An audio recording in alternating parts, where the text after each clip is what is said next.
in every meeting, and it's always a guy who's like, okay, you're being emotional.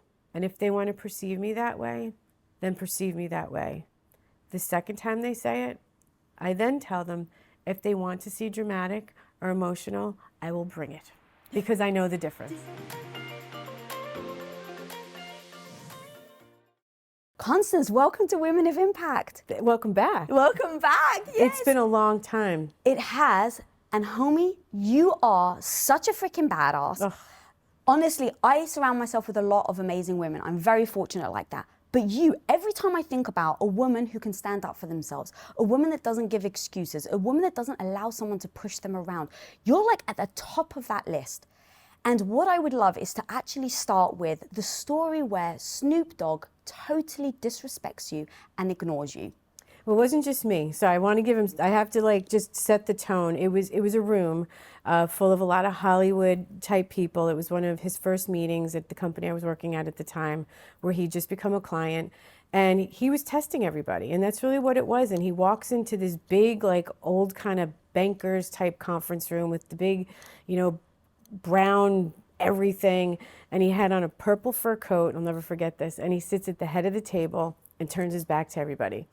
And that intimidated a lot of folks in the room. And instead, I'm just like looking at my watch. I was like, all right, if this is how this is going to go. And then it was my turn. So like the NFL / Yonkers in me kicked in, and I just like banged on the table. And I was like, hey, I was like, over here. I'm like, you're busy, but so are we. And if you don't want to hear what we have to say, then that's cool. Like, let's go on with our day. And it was like a movie scene, like from The Godfather, where the chair slowly turns, and he was almost like, who's speaking to me like that? And he looked at me. And I looked at him, and we've been together ever since. A little more went into it, but it was just one of those, I think, defining moments for me, for him. And I think it was like 2 days later, a call went into my boss at the time, and they were like, we want the girl from the NFL running the team. And I was like, wait a minute, I am not a manager, and this is not what you hired me to do. And they said, you are now, so you're on the road, go meet him in Reno, Nevada in 2 days. You're picking him up and you're taking him to New York to go start press for, it was either Starsky and Hutch or Soul Plane. That's how long ago this was. And I never forget, he did the Chappelle Show. And I just remember sitting there in awe of both of them, just knowing I'm watching greatness. And here we are, almost 20 years later, embarrassed to say, and he and I are producing a movie called The Underdogs for MGM and Amazon, and we're taking off for Atlanta to go knock out a 2-month shoot, and it's my first feature film, so off I go. Okay, there's so much here, because right now, I don't know how aware you are of that moment potentially being a huge pivot. And it becomes these moments in so many of our lives where in this moment of potential, like you even said intimidation, it's freaking Snoop Dogg, right? So in these moments, there are these moments where you can choose a path. And one is allowing your emotion to take over. Oh my God, he's so intimidating. I better stay quiet. That's how I will be accepted here, is like sink into the background. Don't rustle any feathers, you know, be in the shadows, and then I can keep hopefully working. And then there's other moments like you where you're like, no, I won't be intimidated. I won't allow this to affect how I show up and who I show up to be. And you lent into that. And as a result, to your point of what an amazing story that 20 years later, you're now producing just incredible stuff with him. But that moment of deciding, I will not be intimidated. I won't let somebody, and you even said the whole room. He wasn't just like that to you. It was to the whole room. Now, other people don't have that story now where they get to work with Snoop Dogg. They have the story about how once they were in a room with Snoop Dogg and he turned his back on them. But you have the story of he turned his back on me and I didn't let that stop me. Talk to me about that thing, that superpower of yours, because if we can help people at home who are listening right now to cultivate that mindset and that belief in themselves, homie, think about the knock-on effect we can have with other incredible women. It's so true. And you know, I hear it more and more from a lot of young women, but also just a lot of my peers in their 40s and 50s that are like, you have to keep speaking out and telling your truth because it's a movement. And I think you remember this, like you were probably the first podcast I ever came on. So thank you for that, because you got me out of my comfort zone. So I might sit here and, you know, be badass and tough, but we still all share the same insecurities. We still all share the same dilemmas. And so I always like to just make sure that it's not a general kind of just decision to make, because you have to know the room. But so much of it is instinctual, and so much of it is, I just don't give a fuck anymore. Like, honestly, like, I've been in the background far too long, which is my own fault, and I'm going to say fault. I blame myself, because there was no one holding me back except myself. And that's something that I think young women today probably don't have the same fears we do, because of your book, because of your podcast, like everything you're doing for young women. And if I can just help change the path of a couple, women here and there, then I feel like being here with you today, it's done justice for myself and for those that come behind us and those that walk beside us. And I think that's an important note that we all have to address. But I'd love to sit here and tell you, well, I've taken these classes and I've done these studies. A lot of it is just self-help and work and meditation and working with, whether it's your energy healer or it's psychiatrist or psychologist or your shaman, like whatever it is that's going to help you get outside of your comfort zone. Or maybe it's just your girlfriends, or maybe it's a great business partner in Michael Strahan and Deion Sanders, my husband, Mike Morini. Like, it's okay to lean on men. I think sometimes, feminists or, whatever you want to call women that are standing up for themselves, we think we can't lean on men. And that's not true. Like, if you have the right partners, both personally and professionally, they will lift you up without it seeming like it's their duty or their job. It's because you've earned that place. And sometimes we all just need that little extra kick in the ass to get in front of where we need to be. So first of all, you said you realized it was you doing it. That is actually really beautiful, because it's such literally juxtaposition where you're like, yeah, I did stand up for myself to Snoop Dogg. I told him to pay attention. Like, I'm not here to waste my time being that person. And yet, years later, you sit with me and you're nervous. You said getting out of my comfort zone. So I think that is beautiful, but yet it's also confusing, right? To say, okay, you have, if I'm going to be just so crude, you've got the balls to stand up for yourself here, and yet getting out of your comfort zone still makes you nervous. Oh, yeah. So how do you process getting out of your comfort zone to go after that thing when it still makes you nervous? Because that's the key, right? That people are listening to. It's like, well, if she can do it, I can do it too. But how? Oh gosh, I wish I could say there's this great formula. It's not. I have a strong team around me, and I think that's key, is surround yourself with people who support you, who will lift you when you need to be lifted, but also there's a saying I've heard, I'm going to back that up. It's called, we lift as we climb. Now, if you think about that, if you're climbing and you're not taking people with you, what's that journey worth? It's not. But at the same time, I might be lifting. I need those people to help climb with me. Can't do it by yourself. And for those that I think do it by themselves, it's a lonely climb. So surround yourself. And I'll give you like a real example.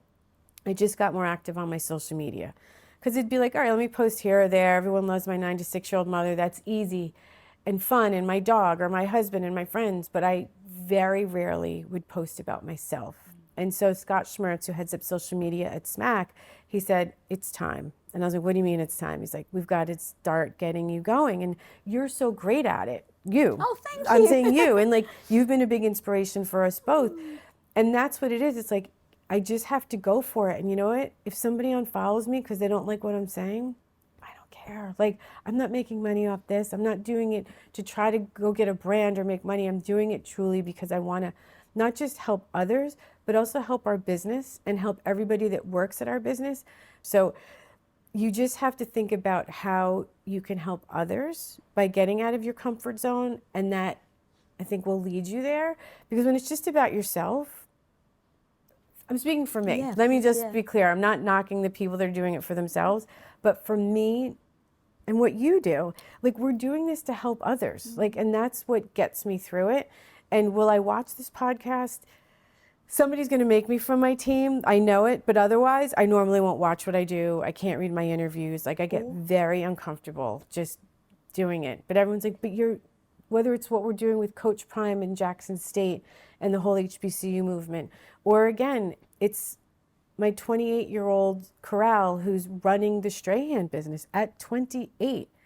I didn't have someone when I was 28 doing that for me. So I feel very strong that I need to do this for her, to help her. So when she's my age, hopefully she's running the business and has a whole team of young women that she's trained, that she found when they were college interns like I found her. People right now are like, oh my God, she's so badass, you're so confident. And yet, even as you're talking, it's like you have this confidence air about you, and that at the same time, you'll be open about where you're not confident. And to have that duality is very difficult, where you can give yourself grace in moments of, you even said, right, like, I don't know if I can watch myself. And it's like to be the woman that can stand up for yourself and, you know, hold your own around very, very powerful men. It's like, oh my God, you're such a badass, and yet, oh my God, you're not confident here. It seems like a duality, but I think that special sauce is what makes you you, and I think you've called it like the confidence roller coaster that you're always on. Talk to me about that confidence roller coaster, because I think it's so beautiful to talk about, because people at home, I think it's enlightening to know, hey, look, you don't always have to play at the A game. You don't always have to feel the confidence to keep showing up. Right. I watched a TED Talk, probably, I don't even know when it came out, 11, 12 years ago, Brene Brown, and it was about vulnerability. And a friend of mine sent that to me, and it resonated so deep and so hard, and that was a defining moment in my life that I realized I don't have to act tough all the time, and that vulnerability could be one of your superpowers. It's okay. And I never have a problem saying, I need help. Never a problem saying, I don't know, let me find out and I'll get back to you. And those are two very basic traits that if more and more people would just do that and say that, I think we'd waste so much like less time in a meeting, in a project or whatever. Just, it's okay to say you don't know. Like, I'm really good at what I know, but I'm even better at what I don't know. And I surround myself with great lawyers and publicists and agents and analytical experts and, you know, fashion people or whoever it is. It's okay to say you don't know, and it's okay to be vulnerable. How on earth are you able to show up like that and have such conviction in the uncertainty? I don't know any other way. It's how I grew up. My mom was an older mom, which I didn't know any difference back then, but she later told me a story that when I was born, she was 43 when I was born, and this is 1969. So the nurse was having her sign my birth certificate, and when she gave her age, they said, what? They said, no, we're gonna knock 10 years off your age because we don't want your daughter to be known as the kid with the older mother. How crazy is that? Oh my God, that would never fly now. Is that crazy? That's insane. And she's still alive and she's healthy and she's my role model and she's 96 now. And my parents were together, but my dad suffered from mental illness. So I grew up in uncertainty. I didn't know who was coming home, right? Like there were some days that he'd be on the high and he would just disappear because of the drugs and whatever else he was doing. And then he'd show up on our doorstep in tears, a puddle, and the depression would hit, and he'd be on the bed for a month and wouldn't go to work. And I'd, Mommy, what's wrong with Daddy? And she'd cover for him. And then when I hit high school and it escalated, there was no more covering. And the uncertainty, it was how I grew up, and I didn't know any better. And what I did learn from my mom had the smarts to send me to a psychologist back then at 14. And he said to me, do you hate your father? And in that moment, I said, yes. And he said, and that's okay. He said, and don't let anyone ever tell you different. And it was then I realized you have a choice to be not a survivor, but a thriver, or you can be a victim. And I could have gone down either path and just followed his footsteps and just drugs and been I don't want to say a loser per se, but a loser in the terms of like not striving to just stand on my own and have this independence. And I said, I'm never going to depend on anybody. Like that was just the decision I made, which might have gone a little too far, as my husband will tell you, because it's really hard for me to like not always be so independent. I didn't get married till I was 46 because of that independence, but it's what suited me. So the uncertainty is just all I know. And I think that for me is something I work on now, that my husband and my clients and friends all say, it's okay to let go. It's okay to sleep. It's okay to breathe. It's okay to lean on us. And that's something that I every day have to work on. Wow, how on earth do you do that? Especially if you've built up your independence. I 1,000% agree that in these moments, people have that decision of you either repeat the habit of your childhood or you pivot in the opposite direction. You say, this isn't going to be my life. So building your independence is beautiful. I see you as a badass freaking independent woman. And at the same time, you sit here and say, it's okay to ask for help. It's okay to lean on men. It doesn't mean that you're weak. How are you able to hold those two competing ideas in your head? Because, dude, I'm so with you 1,000% that if we can really figure out how you can navigate the two, I think so many people will benefit from being able to be like, oh, I can be a badass. I can be independent. And yet, when I need the help, the right thing to do is to lean on the people around me, and that doesn't make me weak. You have to lose your ego. That's the very first thing. How the hell do you lose your ego? For me, it was, whether it was, you know, the boyfriend breakups where you have to, one of my best guy friends, Todd Shamarian, I'll never forget this. There was a heartbreak that I went through, and he said, you don't care that this guy broke up with you. It's your ego. And I was like, damn, like, and I had to think about that. And I was like, he's right. Like, that was the wrong guy for me, but it was because he broke up with me. And it was in that moment I was like, going forward, is this real or is it about my ego? So it's just a life experience, and you need that friend that's going to just remind you of that. And I've used that with other friends where I say, this isn't about you, it's about your ego. Now the work ego, that one, especially when you have the celebrity partner that I have, and this isn't him at all, but it's a show we're producing comes out. Michael Strahan's Smack Entertainment is producing. And for years, I just roll my eyes and let it go, because it's like, it's not about me, it's about the business, it's about the show, it's about the company. But then we hired a PR firm, and they're like, no, this is your company. These are your ideas. Yes, he's the celebrity, and yes, he's the clickbait, but Michael's also the first one to always pull me into the picture, close enough because he knows if he doesn't have his arm around me, they're going to cut me out. So it's a great team member in that sense. But I had to come to terms with not making the most powerful woman in sports lists, not making this list in the Hollywood Reporter, not doing that, and just say it's not about the work I'm doing, that's my ego. It's not easy. I'm not going to sit here and pretend it didn't hurt for a long time.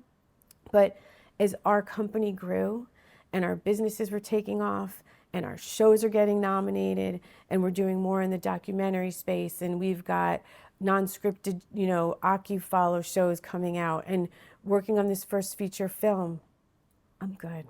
I don't care about your fucking lists anymore. Like, don't call me for them now because I'm so good. But what I am doing is I'm getting my younger team on those lists. That's what I asked our PR firm, because no one was looking out for me in that sense. So now I want the 30 under 30s, the 40 under 40s. I want them on those lists. So keep me off, put the team on. Is that then just a thinking about what am I focusing on? Is my ego more important than my goal? Is that what you're saying? Because yes. I think that is so powerful, and I think that in framing it like that, I do that a lot as well because I have the ego as well. So like even doing this show, I'm like, I don't want to get in front of the camera. And it's like, why don't you want to get in front of it? Oh, because what if I mess up? And it's like, oh, but Lisa, if your goal is impacting people and you're not getting in front of the camera because you're worried about what if you mess up, what if people tease you, you are putting your ego first. Right. And I think that there can be so much beauty in just being honest. Because here's the thing, if you chose to put your ego first, it's your life. Right. Like, it's got nothing to do with me. If that's the thing that you say, I'd rather feel better about myself in the small time, in this moment, than to think about impact or whatever that goal is. At least you're making the decision for yourself. And now you're not waking up every day saying, well, I wish I had this over here. No, you wake up every day saying, I chose to put my ego above my goal. Right. And I believe you feel the same way. The only person you should be competing against is the person you're looking at in the mirror every day. And that's it. And we're human. I'm not going to sit here and be like, I never worry about the ego. Damn straight. But it's now become a more conscious, I think, journey for me to say, let me separate this so I can focus on the task at hand and what's the most important. That's so amazing. Also, have you read the book Rocket Fuel?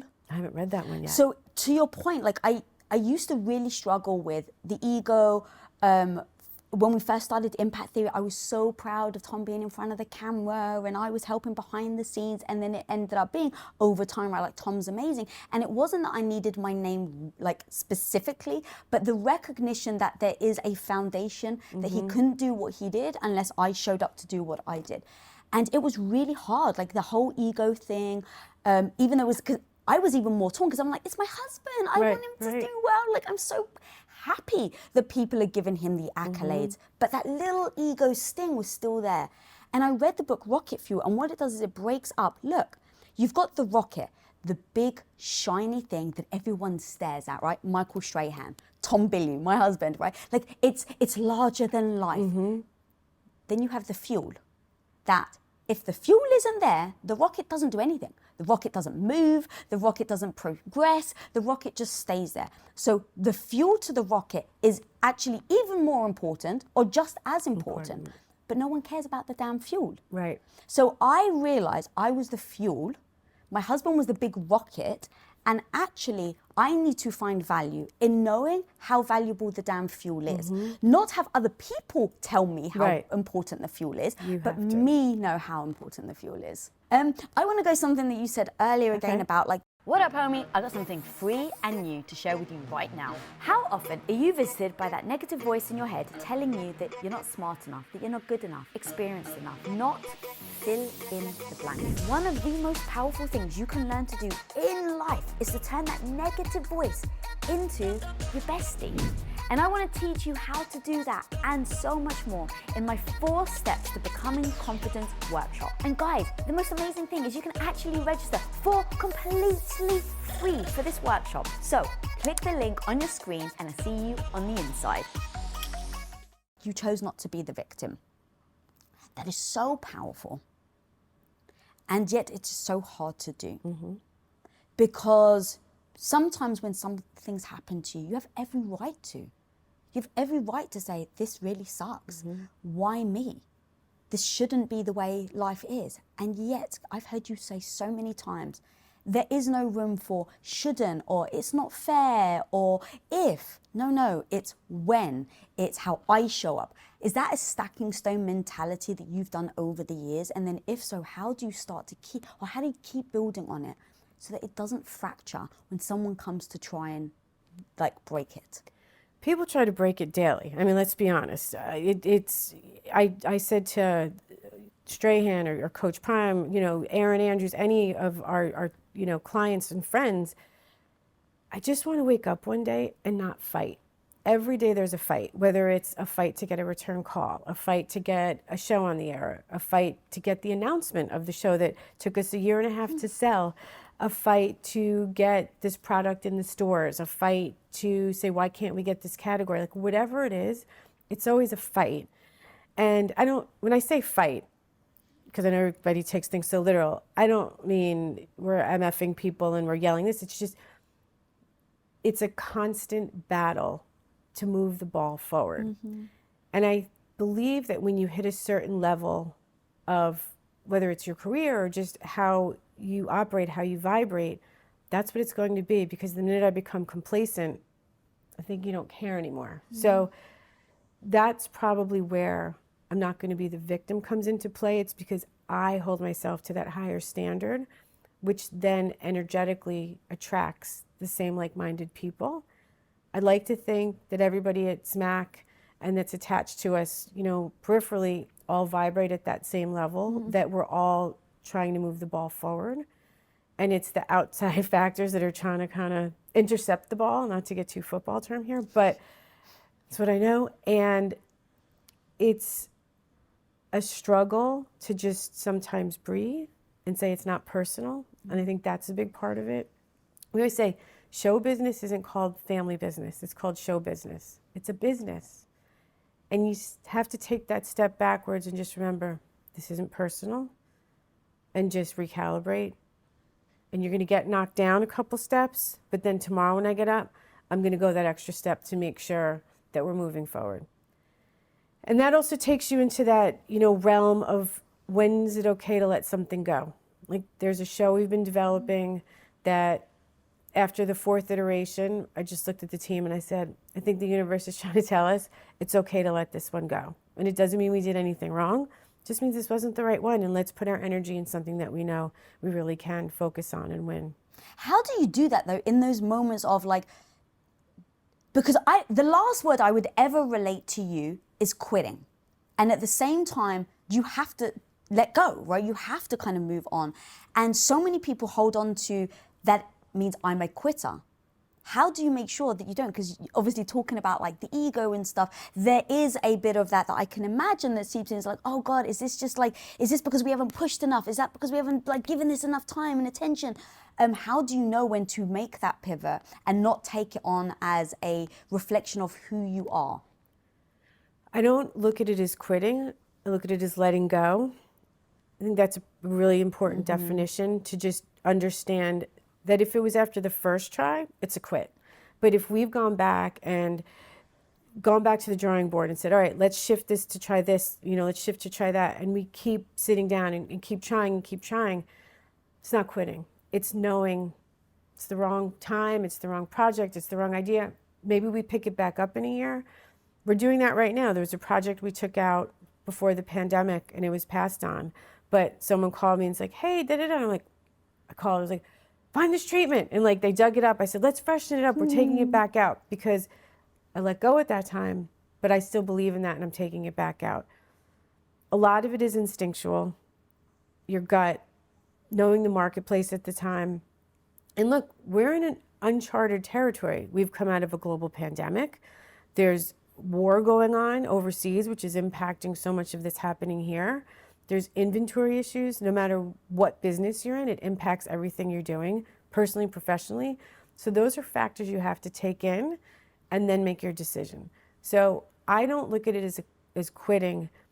It's just truly analyzing everything and saying, let's take our energy and our efforts and put it over here, because we know that one needs more attention than this right now.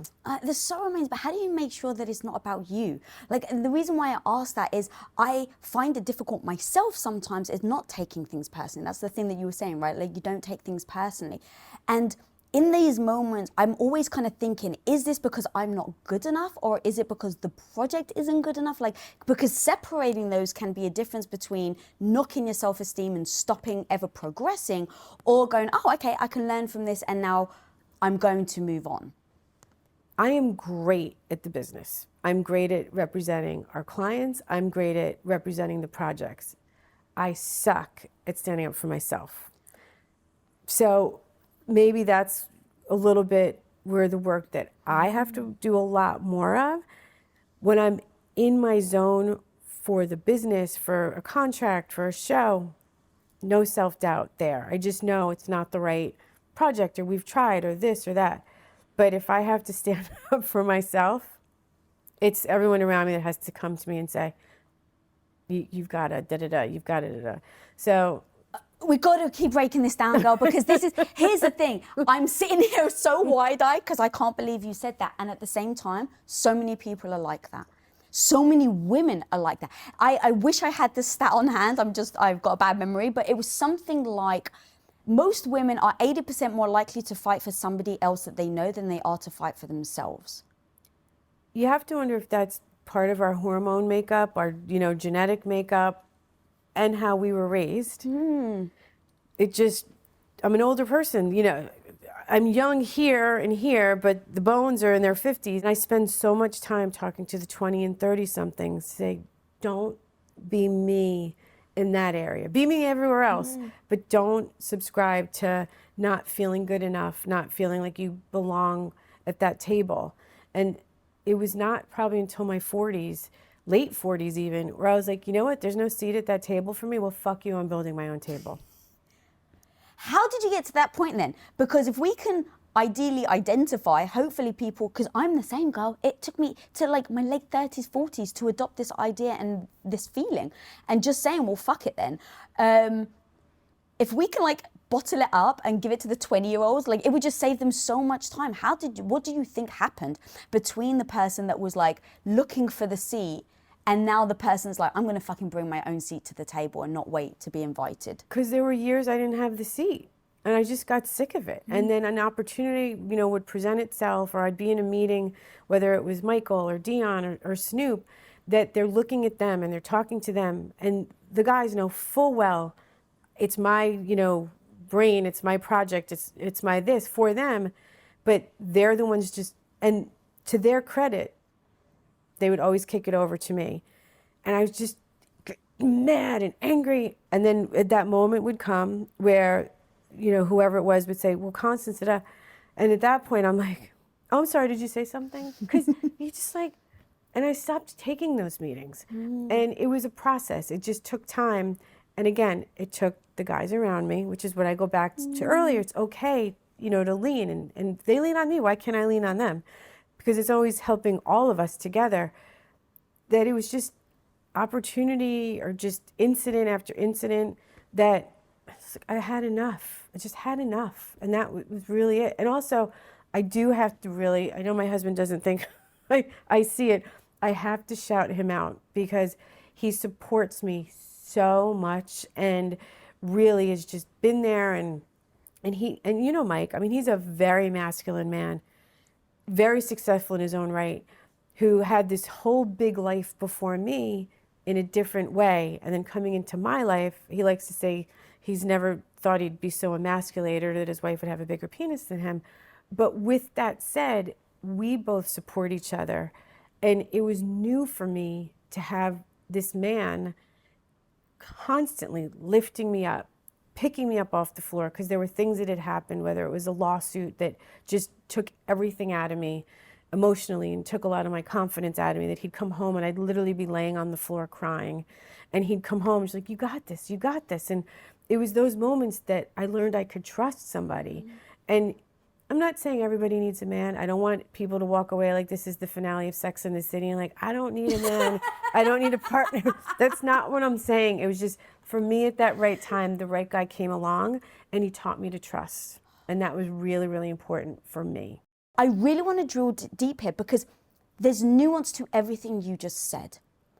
Being a badass, being a woman who can be independent, hold her own in business meetings, not feel like now she has to, kowtow to other people, like being able to lean on men. But when it comes to relationships, it really is a different ball game because the heart is involved. Did you and Mike ever have an issue in regards to what an alpha you are? How did you navigate that? Because a lot of people would be intimidated by it or feel like they have to dull their alpha to make their partner feel more valid, let's say.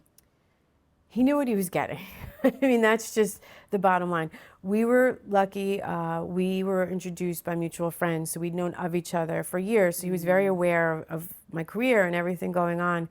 When we first started dating, I just started Smack. So it wasn't easy for him, or for me, I guess, in that sense, to get with somebody in your later years who's really starting over, because it started the company from the kitchen table and you're just grinding and grinding and hustling. There was always just an ease with us when we met, which was different than every other guy I dated, because they'd all act like, oh, it's so cool, you manage Snoop, or you're so cool you work with Coach or Deion or any of these, Tony Gonzalez, like all these Hall of Famers. But then once the time came that you're at dinner and 11 o'clock your phone's ringing, I'm like, I have to take it. Now, I'm also not full of shit. I'm like, everything's great. Marriage is hard. Any relationship's hard. And it is especially hard when you have two successful career people. And mine is a different world than the tech space or the finance space. Like Hollywood, sports, it is different. It is, and we're not done at 6 p.m., right? Like, the phone's ringing all night, it's gone, so I have to learn boundaries. I have to find the time to say, okay, we're gonna go to a dinner tonight and I'm gonna leave the phone in the purse. I don't do a good job of it. Like he says, we go to bed at night, I kiss the iPhone goodnight. I wake up, I kiss the iPhone good morning. I've tried to get better. It's, again, a very hard work in progress for us both, but I never have to worry about any competition between the two of us. It's just knowing the ebbs and flows and respecting one another and the boundaries, and also Ladies, ladies, ladies, I know sometimes you worry that you're not good enough. Trust me, nobody knows that better than me. I spent almost a freaking decade having my soul sucked out of my body, doing something that I didn't love. Finally, even though I was scared to freaking death, I decided I was going to go for it. And I've ended up building the life of my dreams, a life I couldn't have imagined, because I realized that radical confidence is being afraid and doing it anyway. I wrote this book for you with 10 no BS lessons that you need to go from feeling stuck and frustrated to doing anything that you set your mind to.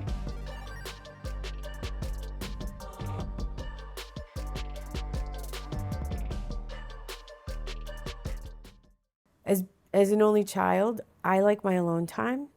I didn't have siblings I had to share a room with or, talk to all the time.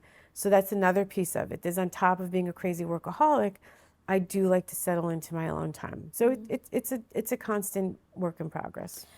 Thank you for being that honest. And do you ever take that, do you have to ever navigate your personality when you're around, when you go from business to personal? And what I mean by that is, for me, when I'm in business mode, you're dealing with a lot of problems. You said it earlier. It's like, oh my God, like shit hits the fan every 2 seconds, every which way you look. And so when that happens to me, I have to toughen up. I don't want to say I dull my emotions, but I put my emotions aside so that I can try and be clear-headed with business decisions. The problem is when I then go from like grind, don't take no shit, Lisa, have your own back, you got this, like, you know the intense meetings that you end up getting in, and then you go home. And then I'm with my husband and he wants to be all soft and I'm just a ball and knots.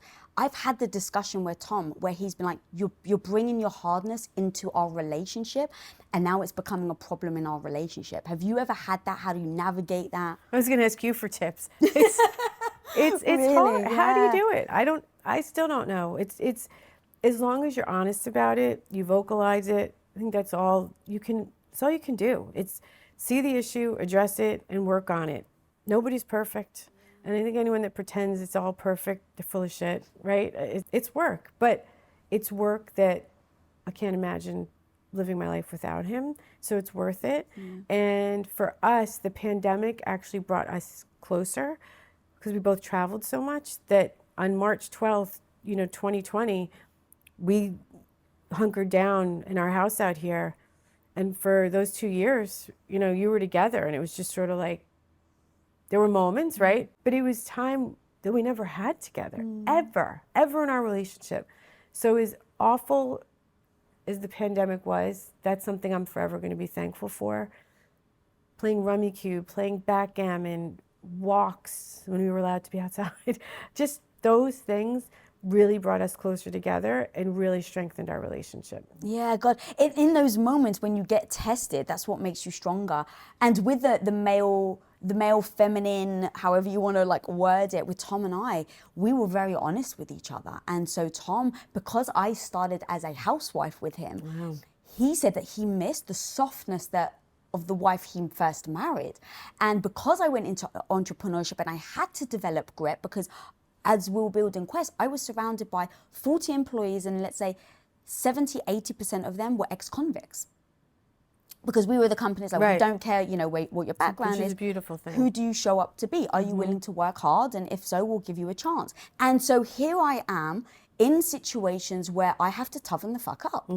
Like, I have the choice. Let them push you around. Not that they deliberately are going to, but either let them do it or you toughen the fuck up. And so over time, I started to get harder. Just my personality got harder and I wasn't taking any shit and I was standing up for myself and I wasn't allowing people to push me around. And I brought that home. And as I didn't realize, and as I was bringing it home more and more, the thing about me and Tom is we're always very honest with each other. That's the promise we have. Like, say the damn hard thing, but be honest. And that was the hard thing where he's like, look, I know you're finding yourself, you're finding your strength, you're finding your independence, seeing, this is what he was saying to me, seeing you stand up for yourself and feel like this badass independent woman, he's like, is beautiful. And at the same time, you're bringing so much of this hardness home.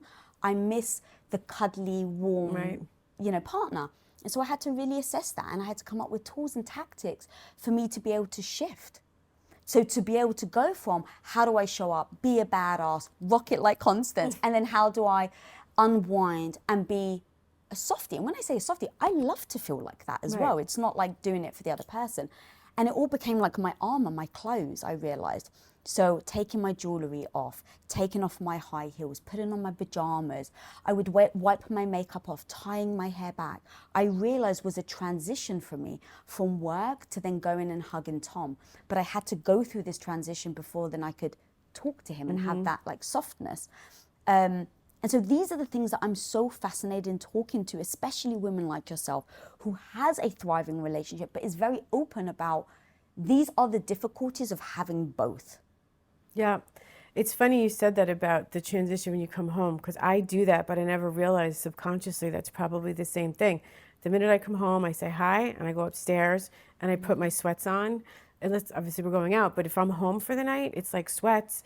Let's go walk the dog on the beach. Like, let's just try to have a moment, put the phone down, those kind of things. Get through a meal without being on the phone and just focus, how was your day? Like, what's going on? And it's also different because, we didn't have kids together. He has kids. But those are all things that you just really have to be aware of and discuss and be open to. Like, we have this beautiful blended family. He's got 2 kids, and then we have 2 bonus kids who are our niece and nephew who lost their parents, that there are kids now. Tori's actually getting married, which we're so excited about in the next few weeks. And it's a beautiful thing that people always say, is it so hard that you didn't have kids? And I look at them and I say, I have kids. I might not have given birth to them, but I have these kids. I have my SMAC kids. I have the kids that worked with me, whether it was at the NFL, whether it was at the firm, that are now all going on and doing their own thing, that I look at them and I'm so proud of them. And I know it's a reflection of what I helped build a foundation for. And that all goes into this because there's enough room for all of them. But at the end of the day, you've got to make room for your partner and you have to make room for yourself. What do they tell you on the airplane? In case of an emergency, put the oxygen mask on yourself first and then the other person. Yeah. And we always forget that. And it's such a simple concept that put the oxygen mask on. How are you so open? That's beautiful. How are you so open to invite and change your life as you got older? Because this is one thing that I hear a lot from my audience is, the one thing that I'm just as big fan of is like, guys, don't settle. Like, you are a freaking amazing person, and don't settle for anything less than what you deserve and that what someone's going to bring to the table as additive to you.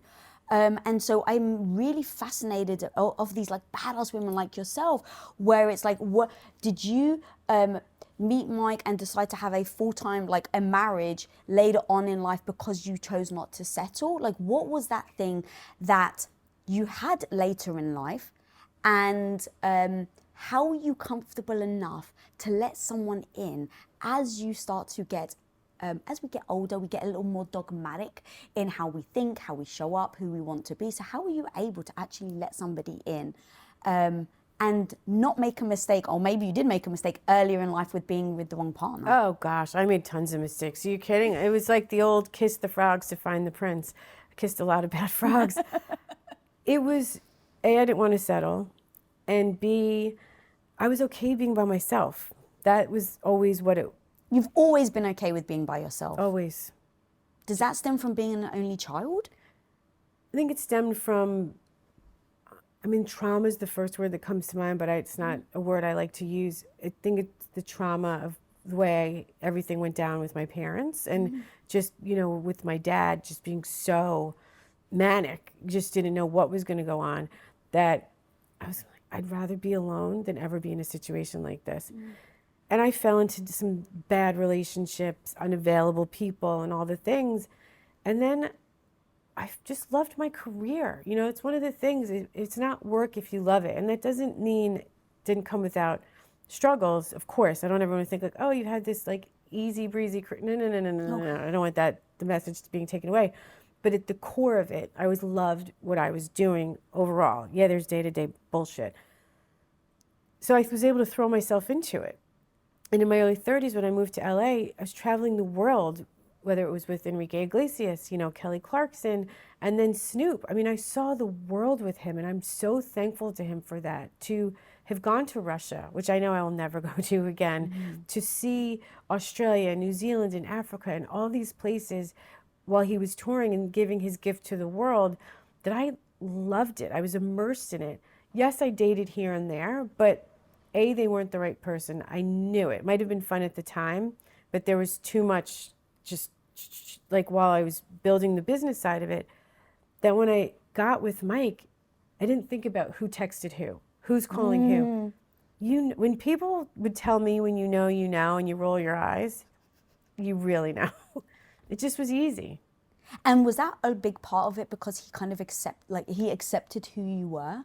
Yes, because we laugh about it. We had this, you know, whirlwind romance. We were long distance, but as the relationship started getting more and more serious, the people in my life were like, wait a minute, you have a serious boyfriend? What's going on here? And it was, all right, let's go out with Michael. Let's go out with Tony and Toby. Let's go out with Deion and Tracy. And then it was Snoop and Shantae. And I know it sounds like, oh, well, you're just dropping famous people. And I don't mean to do that. These are core people in my world that were very, very protective of me because they were my friends before they were my clients. So that's why those are the names I'm choosing. Yes, there's all my college girlfriends and that crew, of course, like your ride or die. But from the friendship business side of it, Mike was like, I don't really give a fuck who they are or what they do. If these are your friends, these are your friends.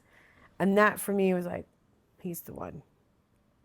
Oh my, that's so beautiful. So many people that I know, as they get older, they become more dogmatic about this is my life, and you know, it becomes harder for them to choose a partner because they're so picky. And then also the worry that you've built yourself up to be who you are today, right? Like when you're working on yourself and you're really working on your confidence and you're working on your career and you're working on not being a victim and you really do try and show up every day, there really does become that fear of like, is this person going to take me backwards? Am I going to accidentally give over to them into this relationship and then lose myself? And so when I think about you and I think about your career and I think about your relationship and how beautiful, you haven't lost yourself. And that's something that like is so powerful and very scary for a lot of women. And I know that so many people worry about that. They don't get into a relationship because they're worried that they're going to revert back to either who they were when they were younger or that the guy is going to impact how they see themselves and their confidence that they've built. I had those relationships and I realized this is not the right person. So it took a lot of trial and error to get here. And there's something to be said. I'm not the same person that I was at 40, at 30, at 25. A lot of my friends married their college sweethearts, and that is a testament to them. I cannot even imagine being with that same person because I grew so differently. So the fact you can find somebody and grow together, it's so beautiful. And even though I got with Mike later in life, we're not the same couple we were when we started dating. We're better. And that's what every relationship should be. Whether you're guy, girl, or they, them, like you want to be with the right person that you can grow together, not apart. So true. All right, I'm going to take us back to something you said earlier. Okay. And this is a bit of a touchy subject that may rattle our audience up. I'm actually not sure. It's not a subject I've really spoken about yet. Okay. So we talk about showing up, working freaking hard. The motto of your company is Hustle like you're broke. Hustle like you're broke. And I don't know if you've heard the recent somewhat controversy around the phrase quietly quitting. Have you heard of this phrase? I literally saw it on, I think it was the Shade Room the other day. And here we go again. I'm probably going to rattle some cages. I don't understand this generation with the big resignation or whatever it was called, and now this quiet quitting. What does everyone think is going to happen if we all decide not to work? That's just what I don't understand. I started working at my mom's flower shop when I was in junior high school, maybe even younger than that, I can't remember, cutting thorns off roses. Think about that. That's like so symbolic, right? I never really, until I said that. That's so true. It's not like I wanted to be there, but I had to be there. Yeah. You were taught a work ethic. Like my grandfather on my mom's side came over on a boat from Greece through Ellis Island. My mom lived through the Depression. My dad worked at the transit authority, 7 a.m. to 3 p.m., was a Korean War veteran and struggled with so much of that. But what they instilled in me, as did my whole family, you work and you give back. And whether it's to an organization that you have a connection to, or whether, from some of my family, it was the Greek church, you work and you give back and you're a contributing member to society. So I don't understand this generation that thinks that they're just going to sit home and not do anything or phone it in at a job that somebody owns. Whether it's a huge conglomerate or whether it's Smack Entertainment, we've worked for everything we have, and we're doing our best to offer a place for you to contribute and work, and we're very open and we listen, and when we can, we will concede. For example, when everybody was coming back to the offices, that was very important for us because we are a creative, collaborative company. Working on a Zoom doesn't work for us. And I said, I can respect your feelings. If you feel you need to go find another job where you can work from home, I will help you. But if you're going to work here, it is in these offices, we are together. But the compromise, because Michael and I take pride in listening and trying to work together, is we let everybody work from home on Fridays. Is that something he and I want to be doing? No. But given the way the world has shifted, we're trying our best to compromise and get the most out of everybody. But this quietly quitting where you're phoning it in, I don't understand it. I just don't. Yeah. Look at me, I'm like digging in. I don't get it. Girl, I want you to, so here's the thing. So in case people are listening and not actually quite sure what quietly quitting is, there isn't like one succinct definition, but I pulled a couple just to kind of explain it to the audience. Quietly quitting is about rejecting the notion that work has to take over one's life and that employees should go above and beyond what their job description entails. According to Metro, this can take many forms, including turning down projects based on interest, like, no, I'm not interested in that. Sorry, don't want to do it. Refusing to answer work messages outside of work hours, or simply feeling less mentally and emotionally invested in the role. So it is the antithesis to what I was brought up to do. Being Greek Orthodox like yourself, having a father that came from nothing, a tiny village in the mountains of Cyprus where his toilet was a hole in the floor. That is my father. That is literally the next generation. So growing up, my dad always taught me, and he went from that to move to England, taught himself, and ended up running one of the largest oil tanking shipping companies. And so, and so he literally said to me, growing up every day, do not expect anything to be given to you. If you want anything, you have to be willing to work harder, period. If you don't work hard, you don't deserve it. And so having that idea, having that mentality, I've worked very hard in my life. Now look, at the same time, I recognize where working hard can be detrimental to your health, right? So where is that fine line? And I feel like we're on this pendulum where we went really hard one way and now we've swung so hard in the other way that it is not only detrimental to how people show up, but I really do worry as women where we fought so damn hard to get equality, to be seen in the same light of like, what do I bring to the table? And now maybe we're encouraging them to like, put your foot off the pedal, like to just not do much, to expect things. And I'm really freaking worried about it. And I was like, Constance, we got to talk about it, homie. Because like, I'm really worried about where this leads to people's mental state of what they think, how they can show up and how to be a badass. Like if you just expect to be tough without putting in the work. I contribute a lot of this to everybody wins a participation trophy. When I played sports as a kid, you win or you lose. The winners got a trophy and the losers, okay, next year. But this generation, I see friends' kids or the grandkids or whatever, everybody got a trophy. Why? Why? How does that prepare you for life? And I want to address one thing that you brought up. I don't want anybody working themselves to get sick. So that's not what we're talking about. But we've created an environment, whether it's at our office or people that we work with or the partnerships we have, where I like to think you're offered the benefits or the salary or just the learning and the culture that you want to exceed and you want to be a part of it. But if I ever said to a boss, that project doesn't interest me, bye. Like, there's no such thing. So I'm trying hard to be understanding, but at the same time, there's a business to run. And without the business running, the money doesn't come in. And if the money doesn't come in, not only can we not pay people, but we can't give them raises or bonuses. So I just don't know where this disconnect is, that people don't understand that if you don't show up and show out, what do you think is going to happen? Seriously, like, what do you think is going to happen? I talk about it all the time. Erin Andrews, who's a client, a partner, and most importantly, a friend, we started Wear by Erin Andrews together. Which is the jacket that I'm wearing. Literally, you took this off your back and gave it to me before we got on set. How nice is this? It matches your outfit so much better. But we are a startup, and we are tiny, but we're mighty, and we grind, and we hustle. And we just announced that we have our women's sports line announced with Major League Baseball this summer. That doesn't come to us. No one's calling us saying, hey, here's the league. No, we have to fight for it. And Erin might be on camera, but off camera, she's a badass. She is showing up at these NFL stadiums with bags of clothes, and she sees fans in the stands that they're screaming for her, and she's handing product out.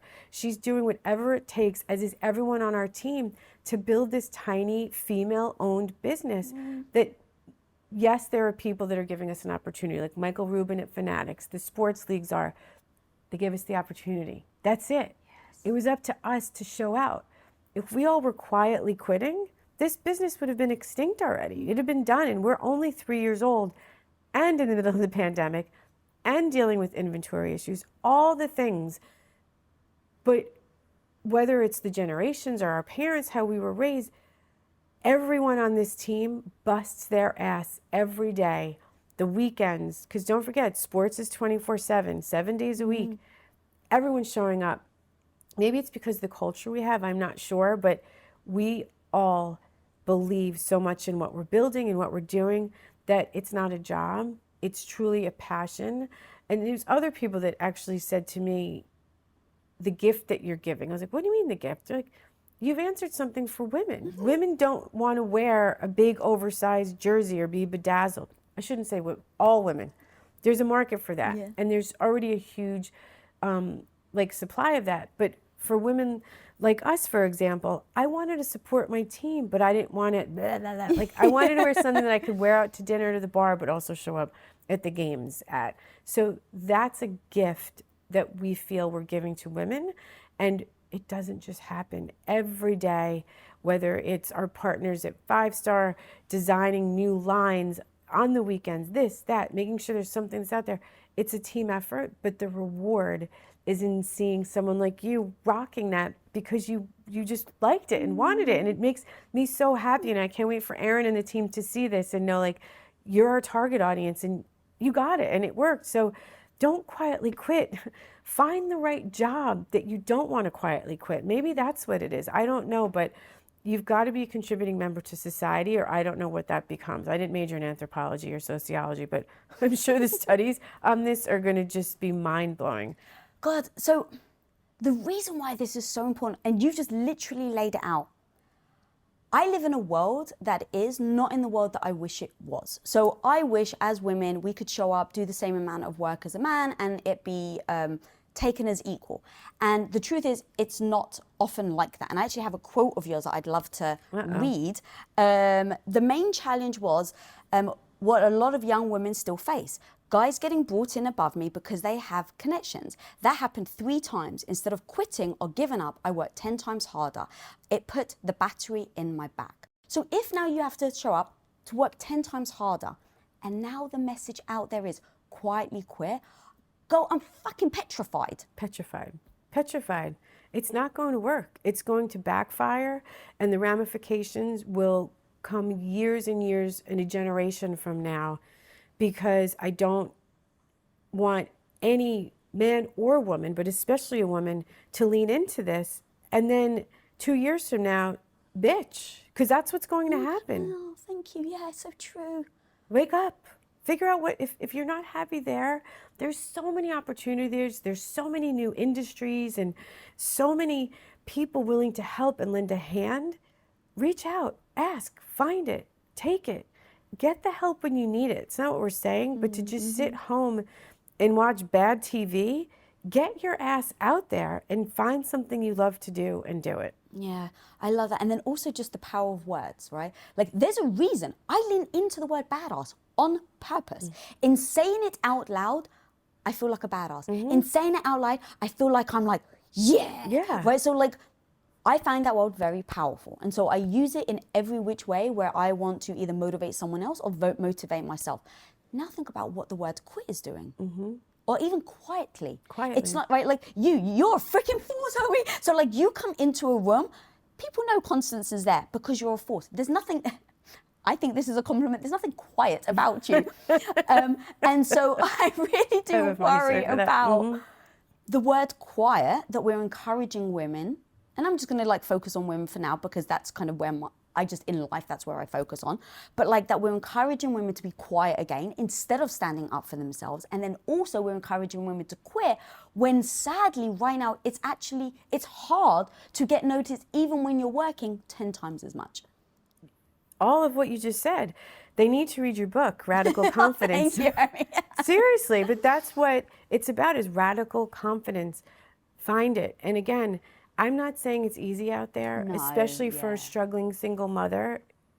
We're not sitting here with our pink pillows and acting like, oh, like, go figure it out, sweetheart, as I drink my martini. No, like you and I started at the bottom, now we're here, and we're still fighting and still doing something every day.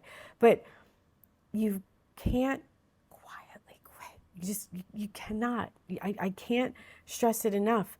And I also truly believe, as miserable as a job may be, try not to quit until you find your next job. You're way more valuable when you have a job than when you just decide to leave and it takes you 6, 8, 10 months to find the new job. The world is back. We can't use this pandemic as an excuse anymore. Business is operating. The world is open again. Figure out what it is that you want to do. And there are job counselors, there's job fairs, there are places to go. You just need to find somebody that'll just take your ear and listen. At least once a week, you could ask my team. This week, I think it was twice. But I try to do something with somebody, either in high school, college, early 20s, to just give some guidance. Whether it helps or not, I have no idea. But if someone asks, I'm going to do it. Same thing should go for any woman, any man, but any woman that wants to reach out to the field that they're trying to get into. I was doing a lot with an organization called MVP, Merging Veterans and Players. And there's one woman, I don't want to say who she is, but she asked if I would mentor her. And it was my honor to do that. So find a mentor. People want to help. It's instinctive to us, especially as a nurturing woman. We want to help. So find that mentor in the field and see what they can do. It doesn't mean they can give you a job, but at least they can put you on a path to get there.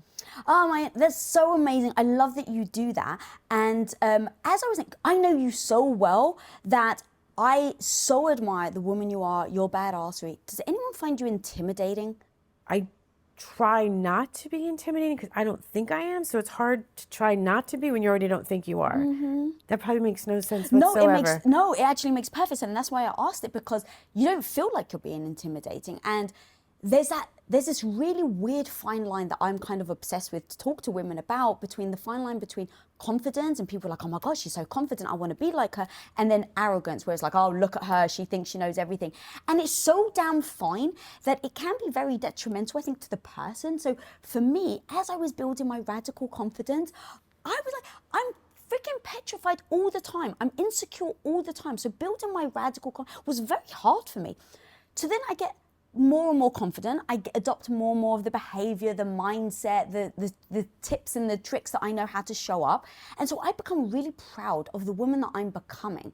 And as I'm becoming more and more of this confident woman, people are now perceiving it, or I've been told, as arrogant or intimidation. And I'm like, it's actually really difficult for me because I don't want to be intimidating. But this is very bothersome to me because I can say the exact same thing in the exact same tone that my husband can say it, and they will look at him going, oh my God, what an alpha, and then look at me going, what a bitch. Yeah. I live it every day.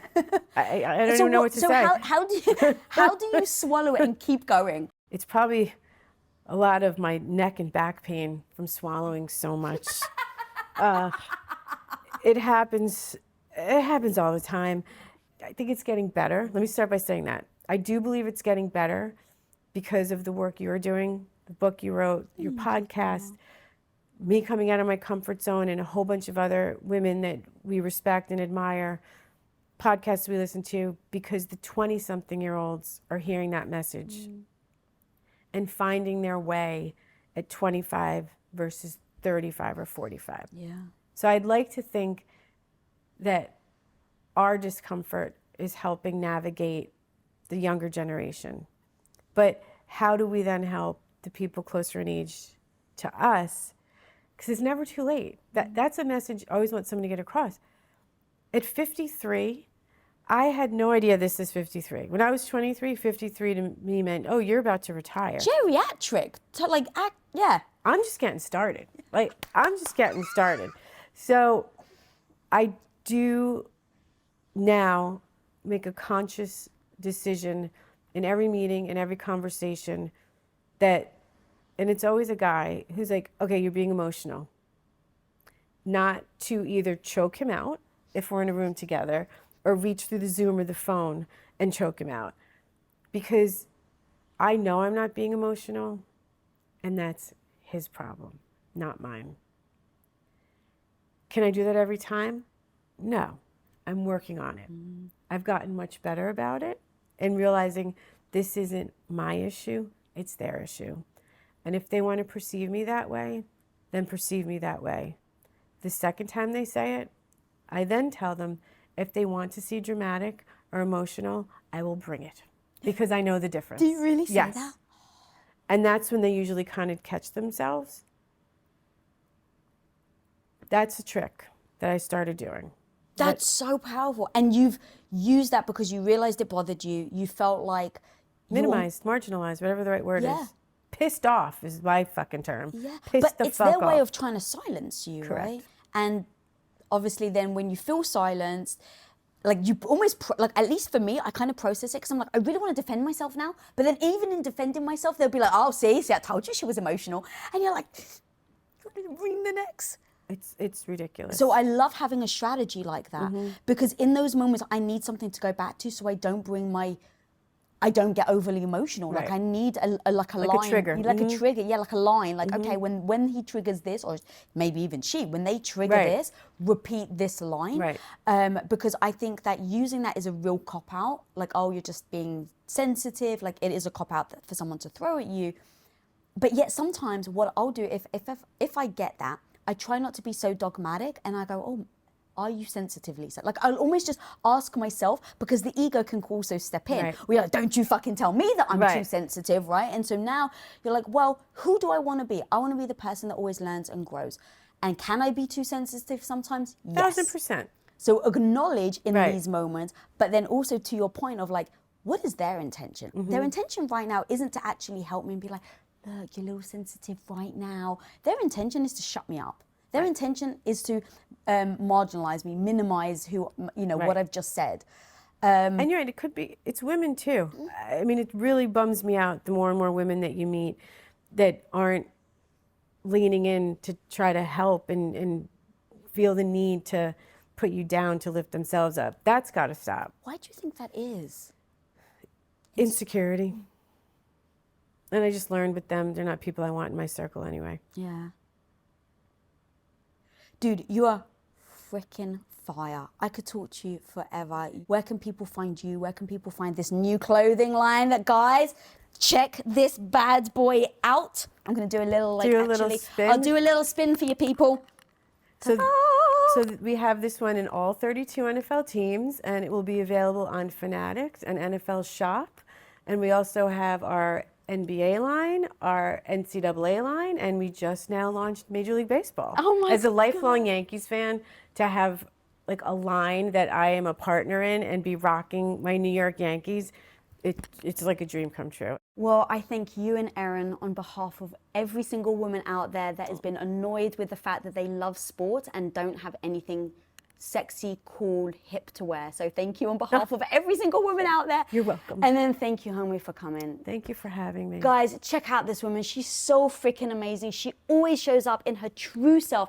And let's face it, there can be nothing more empowering than someone being that extremely authentic and transparent. So go check her out. Check out this amazing clothing line that she's now released. And if you're not following me, follow me at Lisa Bilyeu. And until next time, be the hero of your own life. Peace. Peace. I'm going to die. At some point, this is over. And I don't want to waste a minute of it. And I know that I have control over my attention and over